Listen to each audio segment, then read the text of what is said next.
E aí, pessoal, bom dia, boa tarde, boa noite. Eu sou Elvio Franklin e esse é o podcast da Mostra Quimerama, que é a quarta edição da Mostra, e a gente vai conversar nesses 4 episódios sobre as 4 sessões que a gente organizou nesta edição. Eu estou aqui com os curadores da Mostra e a gente vai conversar um pouco sobre a Quimerama em si, qual a ideia da Quimerama, para quem não conhece, a gente vai falar um pouco sobre isso. E a gente vai falar um pouco individualmente de cada uma das sessões em cada episódio. A gente vai ver como é que foi feita essa curadoria, como é que foi esse processo de escolha dos filmes, de onde cada filme vai ficar em cada sessão. E também vamos conversar sobre filmes individualmente, sobre os filmes de cada sessão individualmente, mais detalhadamente, um pouco mais tendo nas nossas impressões sobre os filmes. E é isso, vou passar logo para a apresentação dos nossos curadores, começando por Sara. Oi, gente, eu sou Sara Bejales, sou graduada em Cinema e Audiovisual pela UFC, Universidade Federal do Ceará, assim como a maior parte da equipe aqui da Quimerama. Escrevo para o site Só Mais Uma Coisa, sou membro da ACCINE, Associação Cearense Crítico de Cinema, já tem alguns anos também, tenho desenvolvido essa parte crítica de curadoria. Mas também faço algumas funções nas áreas de produção, direção, continuidade, fazendo os filminhos por aí. E também explorando outras linguagens, né? Também já fiz cursos de animação, de histórias em quadrinhos, então a gente vai sempre tentando saber mais e mais sobre essas áreas da comunicação. Massa. E Eric? Oi, eu sou a Eric Magda, eu sou uma pessoa não binária, produtora cultural e audiovisual, formada pela UFC. Escrevo para o site Só Mais Uma Coisa desde 2018, foi daí que veio meu impulso de escrever sobre audiovisual. Também faço parte da ACCINE desde 2020, fui júri de alguns festivais como Noel, For Rainbow, e meu primeiro festival foi o Move Fest, que foi em Recife, antes mesmo de eu ter me formado. Essa é a minha primeira experiência na curadoria e foi uma coisa muito interessante de se fazer e eu fiquei feliz de estar do lado da Sara, que a gente se formou junto. Somos da mesma entrada e mesma saída da UFC. Então, galera, a gente chega hoje no nosso último episódio do nosso podcast da Mostra Quimerama e a gente vai falar sobre a sessão Eita Viagem Boa. E para começar, eu quero ler para vocês o texto curatorial que diz assim, abre aspas, criar um mundo fantástico ou ser capaz de olhar para o nosso mundo com um olhar fantástico é o desejo de muitas pessoas que trabalham contando histórias. E a Mostra Quimerama sempre foi um veículo para viajarmos e conhecermos esses mundos, às vezes próximos, às vezes aparentemente distantes. Seja de crenças populares, medos, desejos ou músicas, esses mundos nasceram e temos a sorte de poder conhecê-los através destes filmes. E agora eu vou listar os 10 filmes dessa sessão, que são A Maná, de Antônio Fargoni, de Pedra Branca, no Ceará. Amor by Night, de Henrique Arruda, de Recife, Pernambuco. Curacanga, de Matheus de Mambro, de Salvador, Bahia. Extinção, de Érico Renan e Maicon Carvalho, de São José de Piranhas, na Paraíba. Fora do Ar, de Igor Nascimento, de São Luís, no Maranhão. Lá Fora, de Luiz e Farias, de Caruaru, Pernambuco. Laguna Plena, de Carlon Hard, de Curitiba, Paraná. Mecanismo, de Gabriel Lima, Mabi Souza e Isaac, de Fortaleza, Ceará. Quando a Noite Ainda Não Existia, de Gabriel Coelho, de Recife, Pernambuco. E, por último, Sangria, de Domingos Júnior, de Recife, Pernambuco.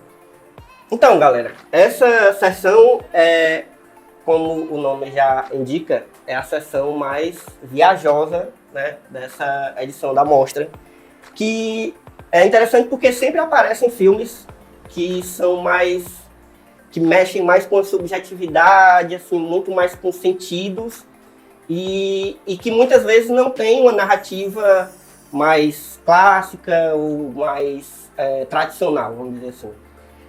Apesar de que alguns dos filmes daqui têm uma narrativa mais clássica, mas ainda assim eles trabalham muito com a questão às vezes dos sonhos, dos sentidos, dos sentimentos, enfim. E existe uma variedade nessa sessão especificamente de temáticas abordadas, né? E aí eu queria que vocês começassem falando sobre essa variedade, no caso das temáticas, né? E também um pouco sobre a questão do fato dessa mostra ter muitos filmes de lugares diferentes, né, do país. Eu começo? Essa foi a mostra mais complicada da gente montar mesmo, exatamente por causa de diferentes temáticas, até que a gente parou para pensar sobre de onde vinham essas inquietações, porque eram filmes que a gente tem ficção científica, a gente tem, como é o nome? Fantasia. Não, mas é porque vocês falaram mais cedo. Queer-fi. Queer-fi. A gente tem filmes de fantasia mesmo, filmes mais fantásticos. A gente tem filmes mais experimentais, a gente tem animações que são diferentes entre si. A gente tem videoclipes. E essas inquietações, esses filmes parecem partir de inquietações exatamente de possibilidades de mundo, possibilidades de futuros, possibilidades de presentes, possibilidades de fantasia. E foi meio que isso que norteou a gente na hora de montar isso. Porque a gente tem filmes com... As histórias aqui são totalmente diferentes. As representações estéticas aqui são totalmente diferentes. Então, por que a gente achou que essa mostra foi unificada? Exatamente por esses tipos de viagem. Sobre esse tipo de... Eu não quero falar de viagem de novo, mas é esse tipo de transporte para esses universos, entendeu? Porque você tem fabulações de crenças populares, você tem viagens no espaço, você tem experimentações, essas coisas se perpassam e ao mesmo tempo não. E a gente montou essa sessão pensando nisso. Basicamente foi a mais difícil de achar um denominador comum, mas a gente foi vendo que alguns filmes iam sobrando e a gente foi vendo que, na verdade, eles estavam sobrando, mas eles também tinham coisas em comum. A gente só não tinha ainda dado o estalo, assim, de o que era, né? Até a gente perceber que eram os mais especulativos, talvez, assim, que, né, já tá no título, né, que vão dar essa viajada maior. Não que os outros não façam isso, mas... os que a gente, né, enfim, como a gente vai fazendo as mostras, tem que ter também esse pensamento de, esse aqui vai mais terror ou mais pra viagem. Então a gente vai tem que ir fazendo essas escolhas difíceis que a gente mesmo se colocou pra fazer. Foi complicado, que a gente arranjou essa mostra algumas vezes e foi tipo, meu Deus, vamos fazer uma mostra de ficção científica e uma de fantasia. Não, mas e esse? Aí a gente, verdade, meu Deus, essa tá muito pequena. Aí a gente, meu Deus, aí é que a gente chegou no denominador comum, que tudo é uma viagem mesmo. Porque a gente tem as outras sessões que falam de terror e todos falam de... Meu Deus do céu, tô perdendo muitas palavras. Tu acabou de citar ficção especulativa. Só que essas vêm de um local e vêm de diferentes locais ao mesmo tempo, mas se transpassam mais fora desse mundo. Elas conseguem sair mais desse mundo aqui, entendeu? Elas em si ou fora mesmo. desse tempo, né? Porque tem pelo menos que eu me lembro, um filme que eu me lembro, se passa no futuro, né? Uma distopia. Que é o Extinção. Isso, Extinção. E sobre a variedade de origens dos filmes, né? Sobre essa, pelo que a gente estava conversando aqui, é a mostra que tem, a sessão que tem mais filmes de diferentes estados, né? A gente tem 6 estados nordestinos aqui, dos 9 que o Nordeste tem, e eu acho que fala muito exatamente sobre essas possibilidades que a gente traz nessa sessão em si, porque você tem diferentes histórias de diferentes locais, feitas por diferentes pessoas, usando diferentes linguagens, porque a gente também tem a questão de ter 2 animações, enquanto a gente também tem obras usando imagem de arquivo, e tem obras live action, e exatamente sobre sobre essa viajada que termina sendo essa sessão. Termina sendo uma viagem pelo Nordeste também. É uma forma de ler isso, porque a gente tá aqui, a gente vai do interior do Ceará para Recife, para interior interior da Paraíba, para o interior de Pernambuco, para a capital de Maranhão, tem filme da capital da Bahia. E a gente tem essas obras, e essas obras são extremamente diferentes em si. E é como se você pudesse sentar e se sentir numa viagem através das várias possibilidades dentro desses locais, das várias possibilidades de criar fantasias, de criar ficções científicas, de criar sci-fi em diferentes locais. E é sobre isso que a Quimerama termina sendo, sobre as múltiplas possibilidades da gente criar, não importa onde a gente esteja, não importa o que a gente tenha, mas essa mostra eu acho que é mais sobre isso, sobre derramar suas ideias e ter essa viagem ácida e deixar todas as ideias fluírem. E talvez seja que mais também conversa com o tema da mostra, né? Dos mundos impossíveis, né? Então talvez essa seja a mostra que mais condensa, assim, essa ideia que a gente teve. E eu acho bonito porque é uma coisa que eu sempre percebo, assim, nessa mesma edição da Quimerama, em outras sessões dessa edição, a gente perceber pelos sotaques também, a gente vê essa multiplicidade, né? E nessa mostra, especificamente nessa sessão, a gente percebe isso de forma mais óbvia, né? Fica mais perceptível, né? E eu acho interessante que a gente vai ter tanto filmes que vão trabalhar com o que se convencionou chamar de regional. Você tem filmes que se passam no interior, claramente, como o Amaná, por exemplo, né, que é de Pedra Branca. Ou filmes que tratam de folclore, né, como, por exemplo, o Curacanga, né, que é animação. Mas a gente tem filmes que saem desse dito regionalismo também, e são filmes que mostram outras possibilidades, né, porque eu acho que uma coisa que se espera muito do cinema feito no Nordeste é que ele fale do Nordeste. E que é uma possibilidade, claro, pode acontecer, acontece muitas vezes, mas não é obrigatório. Não é só isso, o Nordeste também, a gente tem que pensar muito que as duas coisas que falou, tanto sotaques quanto sobre essa questão de narrativa, é culpa da Globo. Sim. É culpa da Globo, porque até hoje o Nordeste é uma coisa X, sendo que, tipo assim, a gente também tem centros urbanos, a gente tem interiores, assim como os outros estados. Então o Nordeste não é uma coisa só, e eu acho que essa mostra traz muito isso. E é uma forma política de fazer isso, além das outras políticas que trazem dentro das obras em si, essa mostra, assim como toda a mostra Quimerama, essa sessão, ela vira e fala, olha, a gente está fazendo ficção, a gente está fazendo fabulação, a gente está fazendo experimentação aqui no Nordeste, e não é por causa do que vocês acham que é ou não é Nordeste que a gente deixa de ser cinema nordestino, entendeu?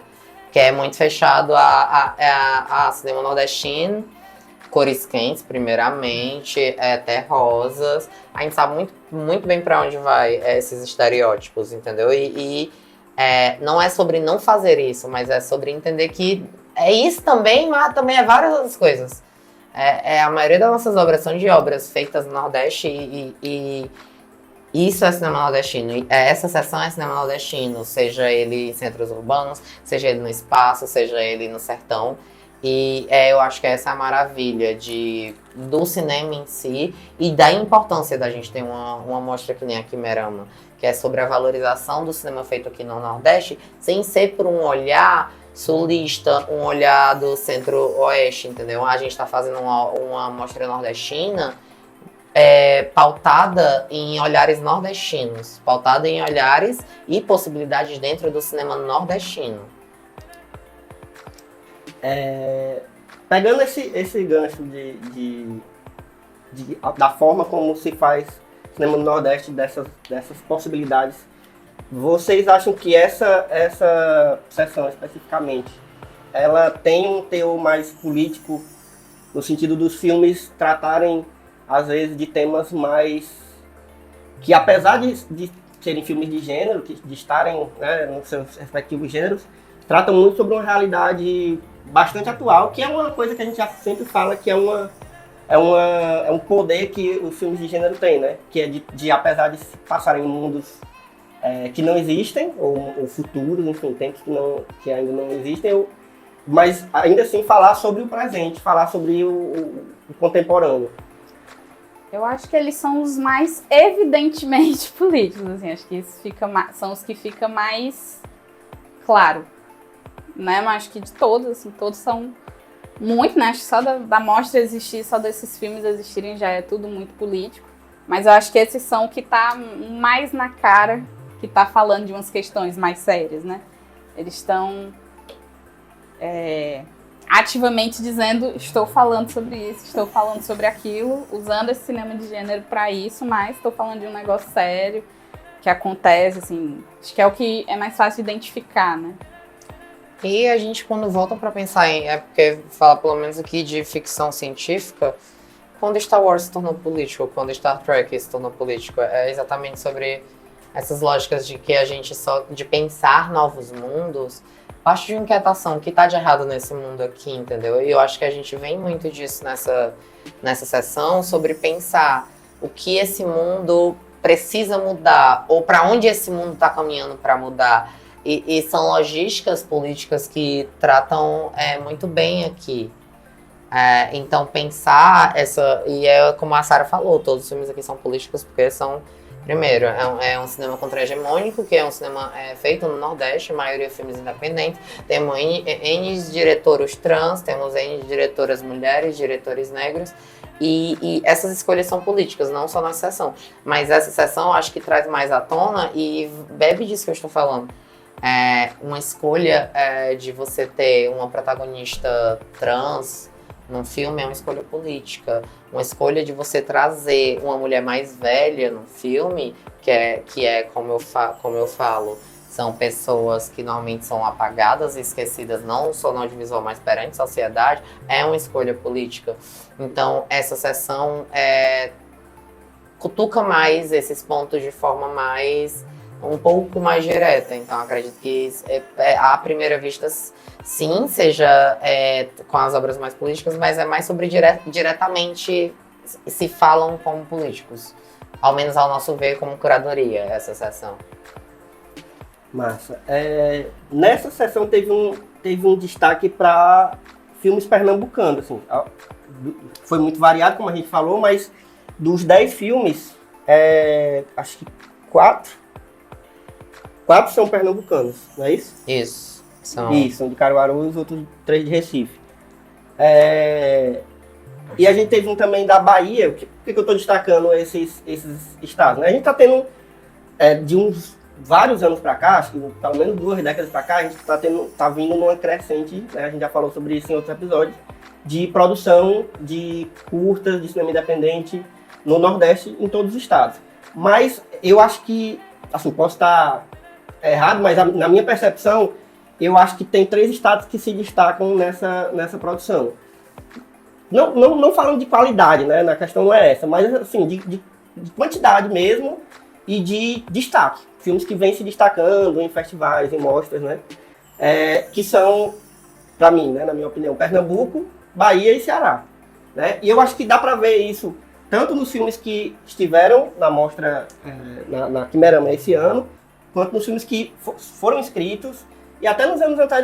Eu acho que perante o Nordeste porque eu já pensei em mudar daqui. E eu tinha essa ideia muito de que Salvador e Pernambuco... Não, que Bahia e... era Salvador e Pernambuco. E Recife mesmo, foram minhas 2 ideias.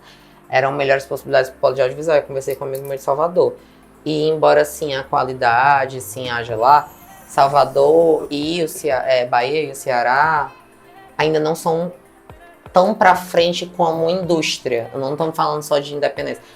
Porque Pernambuco é outra realidade.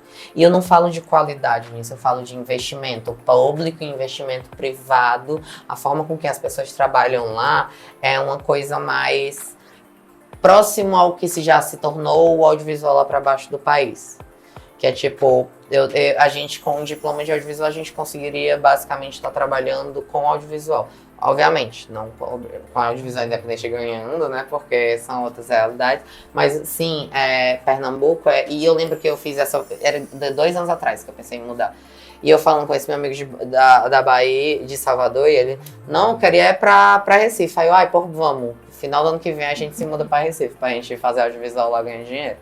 Porque, mas sim, tem tido essa crescente graças a políticas públicas e graças também à logística privada. Também a gente não pode negar que a logística privada tem sido não uma mão ou um braço, mas ela tem sido um mini de uma muletazinha de pau pro audiovisual nesses estados. No caso, a gente ainda não tá onde Pernambuco, creio eu que seja, mas tipo assim... Bahia e o Ceará, hoje em dia já estão com maiores produções, recebendo investimento privado, porque as empresas reconhecem que audiovisual é algo que dá dinheiro. Porque você está fazendo aquele produto, então você vende aquele produto para as streamings, você vende aquele produto para salas de cinema. Só que ainda é algo nascente aqui. E óbvio que a gente não pode fingir que o audiovisual independente é uno, porque falar de audiovisual independente é tratar como se fosse tudo na mesma jogada, sendo que existem logísticas e logísticas, realidades e realidades. Então, há aqueles que vão se beneficiar mais disso e há aqueles que não vão. Mas que hoje em dia a gente está caminhando para a gente está realmente tornando isso um mercado, aos poucos a gente está, realmente. Acho que é muito isso, assim. Acho que o destaque de Pernambuco reflete perfeitamente isso tudo que a Erika falou, a questão de investimento. Esse destaque, essa qualidade não vem à toa, né? Vai tendo investimento, o investimento se prova útil, né? Para que realmente dê um retorno, e se investe mais e mais. E eu acho que isso é só assim, um pouco do que a gente pretende alcançar por aqui, né? Ceará e Bahia falta muito... Às vezes eu acho que é mais organização do setor como um todo, dos setores dentro do setor e todas as casinhas funcionarem melhor de uma organização para conseguir funcionar, pedir coisas, coletar dados, enfim. Tudo é um processo, né? Os órgãos são muito recentes e tal, Pernambuco saiu na frente.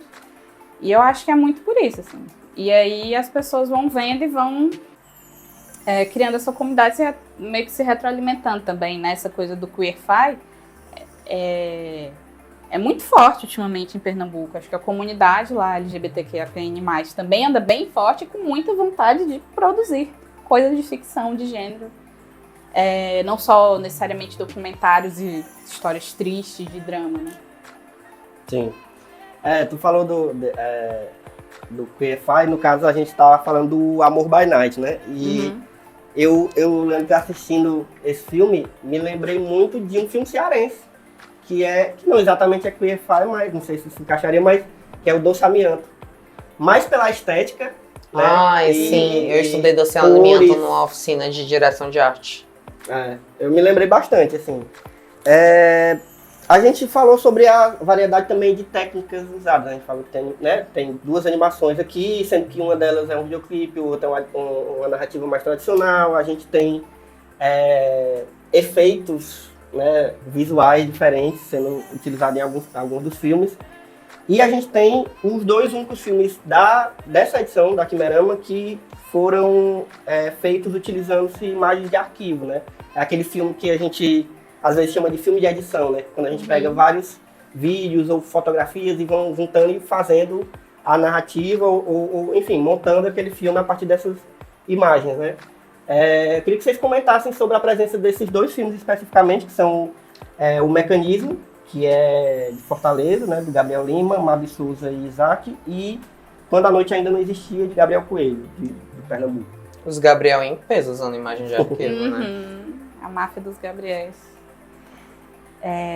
Eu acho que a gente sempre volta muito para estudante de cinema, né? Sempre volta para lá GT, né? Sim.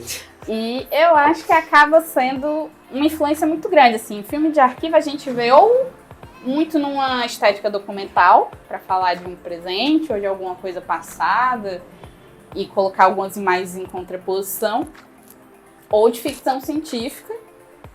E eu acho que é muito por isso da gente estar numa realidade meio pessimista, né? Que ao mesmo tempo a gente faz essas obras, você vê as ficção científica também acabam esbarrando muito nisso, né? Por que é tudo distopia, né?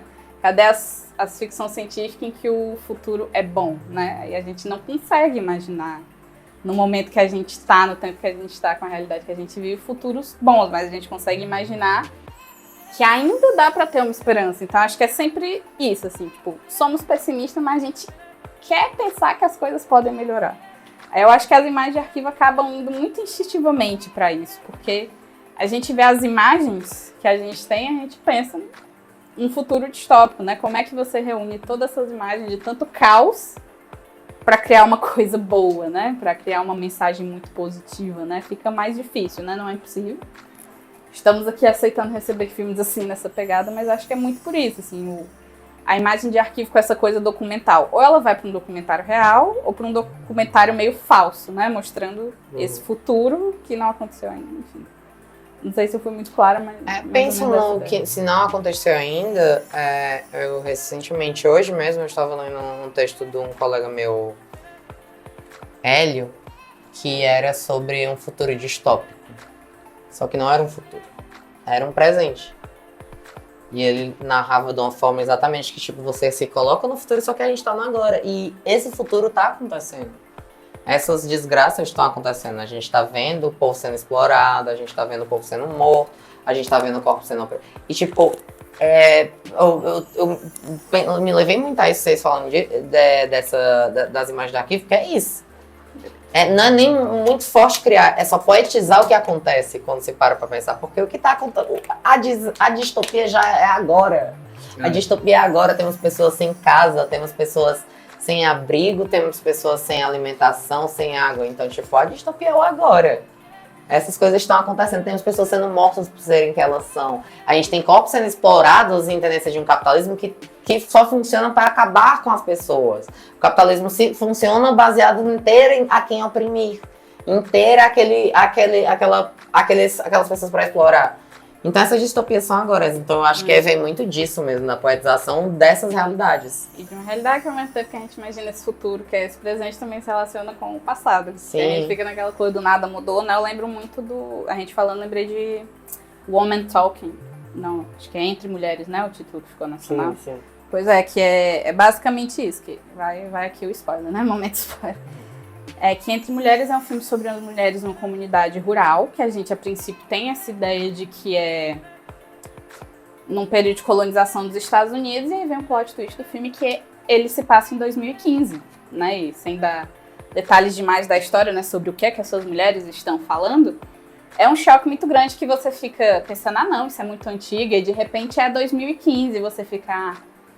Quando se fala disso, quando eu penso sobre isso, né, eu sempre lembro de uma fala da Margaret Atwood, que é a escritora de Conto da Aia, né? E ela falou que tudo que ela colocou naquela distopia terrível, né, especialmente para mulheres, que é o livro dela, ela se inspirou em coisas que já aconteceram no passado em algum momento, né? Então, quando acho que o legal das distopias, legal entre muitas aspas, né? O interessante das distopias é o quanto elas falam sobre esse presente, né? E também sobre, né? Acho que Sara destacou bem sobre o passado, e eu acho que, inclusive, se a gente pegar um filme como o Mecanismo, que é um desses que usa imagens de arquivo, você vê imagens de filmes antigos, muito antigos até. Sim. Se eu não me engano, tem cenas de La GT, não estou certo. Mas o que eu lembro bem é que tem cenas de Tempos Modernos. Sim. Que é um filme que é terrivelmente atual, né? E como o Mecanismo é um filme que fala sobre trabalho, né? E é desesperador quando a gente vê ele pegando filmes que falavam sobre o trabalho há quase um século atrás, e ele ainda continua, né, dialogando com quem está vivendo perfeitamente. É bem doido. E vocês falaram, a gente estava indo nesse caminho, eu queria aproveitar para pegar a questão do protagonismo feminino. Não, em todos os filmes, assim, em muitos dos filmes que a gente vê nessa mostra, a gente vê tanto protagonismo quanto personagens femininas, mas especialmente eu queria destacar Extinção, que tem protagonismo feminino, né, se eu não me engano. e que é daqui a mais distopia clássica que, né, que a gente pode ver entre esses filmes. E assim, levando em consideração, inclusive o cinema comercial, hollywoodiano, mas não só, assim, cinema que trata de distopia, que trata desse futuro distópico que a gente está conversando, utilizar protagonistas femininas e trazer muito desse sofrimento que é patente atualmente das mulheres nesses filmes que falam sobre um futuro. Então aqui também a gente vê isso. Assim. Eu estou lembrando, por exemplo, de Furiosa, a gente teve recentemente, né? Que é um filme que trata bastante sobre isso, apesar de ser dirigido por um homem, mas que tem uma certa sensibilidade ali. Eu já falei sobre o Conto da Aia, enfim, tem vários filmes e séries grandes que estão pegando a figura de mulheres e trabalhando as questões femininas nessas distopias. Nessa própria mostra a gente tem Killing Alma. Sim, bem lembrado. Que é na mostra de estreantes. Na última mostra, eu acho, foi antes, mas acho que foi na última. A gente tem 2020. Aí antes disso a gente tem Maravilhas, que são esses mundos acabando, esses mundos pós-destruídos. A gente tem muitos filmes sobre isso. A gente tem o Primeiro Movimento, a Explosão. A gente tem Ada, que são filmes que falam sobre esse futuro ruim, que é o presente que temos. Não vou chamar de presente ruim, mas... Aí a subjetificação disso, eu acredito que vem de dois cantos. Vem do que... possibilidades mesmo, de que você coloca mulheres numa posição onde... Porque falando de distopia, não existiam outros gêneros onde mulheres salvavam. Até o Crescente, que deu o boom, que foi ver até para os cinemas na mesma época que a gente teve N grandes blockbusters distópicos protagonizados por mulheres. Na época de Jogos Vorazes. E também vem sobre a possibilidade de novas possibilidades mesmo, de novos mundos, de novas... trazer o protagonismo feminino é algo exatamente... Por que esse mundo deu errado? Eu paro muito pra pensar nisso, que essas coisas vêm disso. Então, por que uma mulher tem que ser quem salva? Porque quem colocou nessa situação foram homens. Não, exatamente. Eu penso cada vez mais, assim, que... Eu penso isso na realidade e que isso vai reverberar na arte. Eu vejo isso também na arte no geral, assim, hoje em dia, que para mim, o futuro, sei lá, pensando num cenário bem romantizado, mas assim, para mim, as pessoas não cis são as pessoas que vão salvar, para mim, o mundo. E as pessoas cis, mulheres, entram também junto nesse futuro onde é possível ter uma esperança, assim, sabe? E assim, sendo bem romântico nesse sentido de imaginar que existe uma esperança, né? Eu acho Porque que eu não sou famoso por ser muito otimista, então... Acho que além de uma tendência de mercado que vem de uma demanda popular, né? Chegou um ponto em que as pessoas ficaram... Nossa, só vejo filme com um homem branco assim, assado, vamos ver outras coisas, que aí, né, vai, né, dependendo das pessoas que falam, vai ter vários nomes, né, cultura de lacração, cultura woke. Eu chamaria de cultura do não aguento mais, assim, sabe? Milhões e milhões de filmes de como, vamos tentar equiparar, então, pensando binariamente homem e mulher, vamos tentar equiparar, então, o mesmo número de filmes protagonizados por homem com o mesmo filme protagonizado por mulher? Porque que a gente sempre tem esses filmes protagonizados por homens, isso é normal, mas aí ser protagonizado por mulher de repente é estranho, isso é exótico. Né? Lembra... É forçado. É forçado, porque mulheres existem, né? Me lembra é uma juíza dos Estados Unidos, que eu esqueci o nome, que ela foi muito importante e tal. Essa mesmo. Né? Isso, ela tem uma sigla do nome dela que eu esqueci agora, que ela fala também que a meta dela era fazer, tipo, acho que era o Supremo Tribunal dos Estados Unidos, ser todo composto por mulheres. E as pessoas ficavam, porque ela, é composto só por homens há tanto tempo e ninguém acha estranho. E aqui a gente tem uma situação, né, que também não está muito bonita, né? No caso, por exemplo, do Supremo, ou no caso de lugares de destaque na política, no geral, a gente ainda está muito tem que Gente, não entender. precisamos de lugares de destaque. Tudo ter homens é normal, mas tipo assim, digamos, eu não tô falando sobre esse recorte, mas se a gente só tivesse, porque já aconteceu, a gente quem escreve filme em mostras festivais, a gente acompanha. É comum, às vezes, você não vê um nome feminino. Vamos longe não, vamos falar do Oscar. Que você tem uma mulher e ponto. Quando tem, você tem um homem negro e ponto. Quando tem a indicação. Aí é tipo, vai fazer o recorte pro outro lado.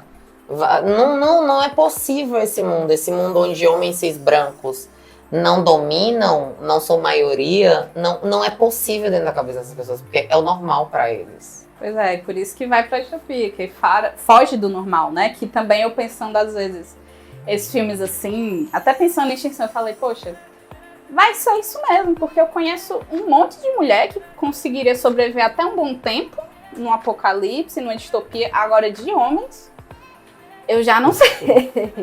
Quando leva uma Assim, topada, né, nada né? Já contra- fica morrendo. Nada contra homens. Pega uma gripe, aí fica, estão então, morrendo. até namoro nada contra, mas assim, é uma realidade que a gente vê aqui, tipo, de homens adultos que às vezes não sabem O básico. cozinhar, sabe? Que não sabem cozinhar, gente. Sobrevivência básica. Assim, eu fico sempre pasma com homens que não cortam as próprias unhas. Que sempre, não, minha mãe cortava, hoje quem corta é a minha esposa. Como é que eu posso imaginar que essa pessoa vai sobreviver num mundo onde você não tem nada, não tem mais uma estrutura de sociedade? Esse cara não sobrevive, né?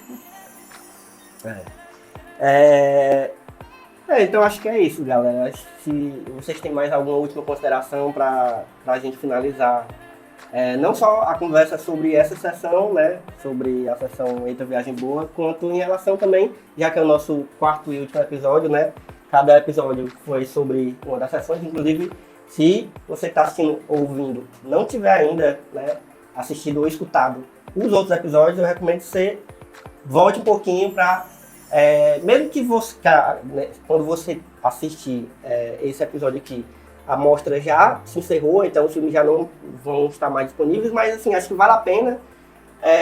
Pelos comentários, às vezes você anota ou lembra de algum filme que aí quando aparece em outra mostra, ou sei lá, de alguma forma você tem outra oportunidade de assistir, é legal você ir atrás desses filmes.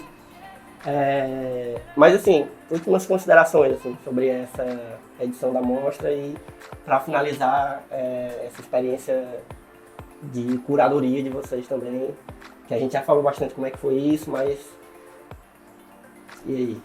Pra mim foi uma experiência boa, apesar de desgastante, apesar de ter um pouquinho culpa nossa também, não foi Sim, procrastinamos A muito. gente procrastinou bastante, mas eu acho que foi muito interessante. Acho que tem muitos filmes só de ter a oportunidade de ver. Alguns que acabaram não entrando, mas que a gente pensa, poxa, essa pessoa aqui, às vezes nesse aqui ela deu uma erradinha, mas num outro ela pode aprender mais. A gente teve, inclusive, o Por Entre Muralhas, inclusive. O Eduardo, ele mandou alguns filmes pra gente, né? E, na real, acho que a gente tirou eles porque não eram fantásticos. Eu acho que nem todos eram nem todos fantásticos mesmo. contemplavam, assim, o que a gente queria pra mostra, né? Mas aí depois a gente chega no Por Entre Mulheres, que ele já se adaptou ao tema. Então, assim, é só a oportunidade de ver, assim, uns nomes e depois ver esses nomes, às vezes, chegando em outro lugar já é muito interessante. Toda a experiência de descobrir como é que esses filmes podem se encaixar, qual o denominador comum deles. Foi uma experiência muito bacana pra mim. Pra mim foi extremamente prazeroso, apesar de cansativo também, ver esses filmes, ter conseguido montar essa curadoria ao lado da Sarah. Teve muita coisa que a gente queria colocar também, mas a gente não podia ter que passar todos os filmes. Teve muito isso também, que a gente tem que abrir mão de um ou outro. Eu mal posso esperar pra próxima, que Merama, honestamente. Não acho que eu vou estar no papel de curadora, mas mal posso esperar para os filmes selecionados e para sessões, de verdade. Foi muito bom ouvir as pessoas perguntando dos filmes, ver as pessoas comentando dos textos que foram publicados no Só Mais Uma Coisa e etc. Só tenho a agradecer e foram ótimas essas gravações. Massa, galera. Eu queria agradecer vocês também, queria agradecer todo mundo, os meninos que estão nos bastidores aí, Rafael, Irai, Saulo, Monteiro.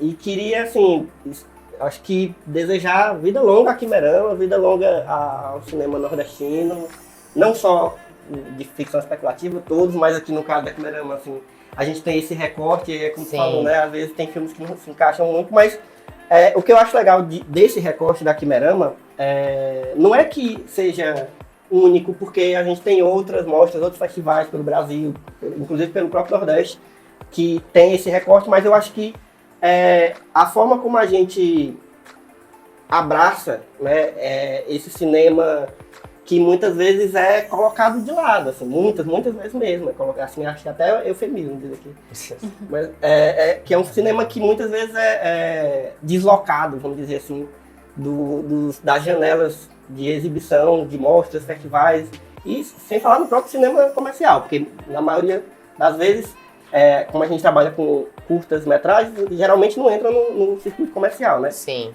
Então, reiterar a importância dessas mostras, e especialmente da Quimerama, como essa janela, né, para a galera ter a oportunidade de mostrar seus filmes e a galera ter a oportunidade de ver Exatamente. filmes, né, de variedades diversas, como a gente está falando, de variedades tanto técnicas quanto de pessoas diferentes por trás dos filmes, dirigindo, roteirizando, atuando.